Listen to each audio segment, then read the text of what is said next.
Iran says it will not abandon its nuclear activities even for a second. It's refusing even to discuss its rights to a nuclear program at Thursday's summit in Geneva. So where does this leave the United States? Scott Ritter served as UN Chief Weapons Inspector in the 1990s, joins me now. Do you think that some of this argument over Iran's nuclear facility in Qom is overplayed?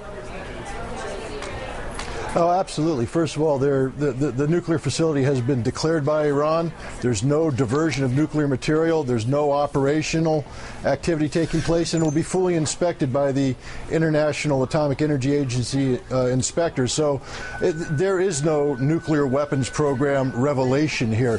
What we have is that the United States, backed by Europe and other nations, has said that Iran cannot have a nuclear enrichment program under any circumstances, and Iran's declaration of this new facility is being used by certain elements to say, see, they were doing something in secret, we can't trust them, etc. It's not about Iran's nuclear program, frankly speaking. It's about the theocracy in Tehran and the fact that the United States has deemed the Iranian form of Islamic Republic to be incompatible with our goals and vision of what the Middle East looks like. And in fact, in the comment that you wrote for The Guardian, you say that President Obama's announcement that Iran is breaking rules that all nations must follow is technically and legally wrong. But, Scott, what about the fact that this nuclear facility is on property of the Iran Revolutionary Guard, and the fact that it's not capable of enriching the uranium needed for a peaceful nuclear power program? Well, you know, these are questions that Iran has to answer, not myself. But the fact that they're using military terrain to house this facility, I think it reflects the sensitivity that Iran has towards its overall nuclear program, the necessity to guarantee its survival. Let's never forget that Israel and the United States have both said that the military option is on the table. Indeed, Israel has made repeated threats to bomb Iran. Mm-hmm. And if Iran indeed believes that a peaceful nuclear program is part of its strategic interests, building strategic depth by having an alternative facility. Pardon? Do you think it's counterproductive? Well, absolutely. Look, this is a problem that's going to be resolved by diplomacy, not by force of arms. And it's ridiculous to keep talking about a military option on the table. Let's start talking about putting the diplomatic option on the table and sit down with Iran on Thursday and come up with a meaningful compromise that allows Iran to have its nuclear energy program, but to ensure that Iran is operating in total conformity with the standards that President Obama has said must be implemented to make the Nuclear Non-Proliferation Treaty work. Scott, there's room on both sides for Ariana Huffington is a guest with us today. She's the editor-in-chief of the Huffington Post. Ariana. Scott, you were very prescient in the lead-up to the war in Iraq about the hysteria surrounding weapons of mass destruction that turned out not to be there. So what do you see the comparisons between what was happening in this country in the lead-up to the war in Iraq and what's happening now in relation to Iran? Well, if you listen to the rhetoric coming out of the Office of the Presidency, the State Department, the Department of Defense, they've already made a foregone conclusion that Iran is pursuing a nuclear weapons program. They're calling it a threat to international peace and security.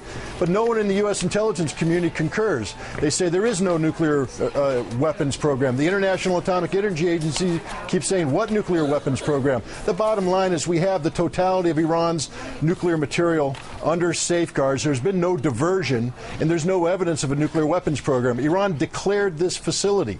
We didn't discover it. They declared it, and it will be subjected. So there's a huge amount of correlation between the hype that led up to the Iraq war and the hype that's taking place today. And if we don't bring it under control, Americans may very well find themselves waking up one morning in the not-so-distant future finding that we're at yet another war in the Middle East. So, Scott, it's Dylan. You've been very effective at laying out what the reality is as opposed to what the fantasy or the fear may be or whatever the politics may be. What is it that we as journalists should be demanding as answers from our politicians as they present rhetoric, one? And two, what is it that voters should be expecting from the U.S. as a matter of policy in dealing with Iran? So journalists to politicians and voters to politicians specific to this issue with Iran. Well, the key thing is to demand facts. This has to be a fact-based analysis here, not faith-based. What we're getting from the Obama administration is the same thing we got from the Bush administration. Faith-based analysis. They believe Iran is pursuing a nuclear weapons program, therefore it is. But there's no evidence to back this up. Journalists should be demanding the hard facts. And when you get into the facts, you have to dig deeper. When they say that Iran is in violation of the Nuclear Non-Proliferation Treaty, why don't we read the Nuclear Non-Proliferation Treaty? Why don't we understand what the obligations are before we buy into that? And what voters need to do is to talk about what's in the national security interest of the United States. Is what's going on in Iran worthy of the sacrifice of American life? Because that's what we're talking about when we say military intervention. The problem with Iran is not that it threatens the United States. The problem with Iran is that we've created a threat that doesn't exist. This is a problem that must be resolved diplomatically. We must exhaust every diplomatic option before we talk about the military option, and that's what voters should be demanding. Not to give Iran a free ride, but to insist that we give diplomacy a chance. If you listen to the rhetoric of the Secretary of State, she's already given up on Iran before we even engage in the diplomatic activity on Thursday. That's not the way to conduct diplomacy. Let's go in, let's have genuine diplomacy. It has to be give and take, not a one-way street. And then at the end of that day, Iran is not forthcoming. We determine that Iran is a threat.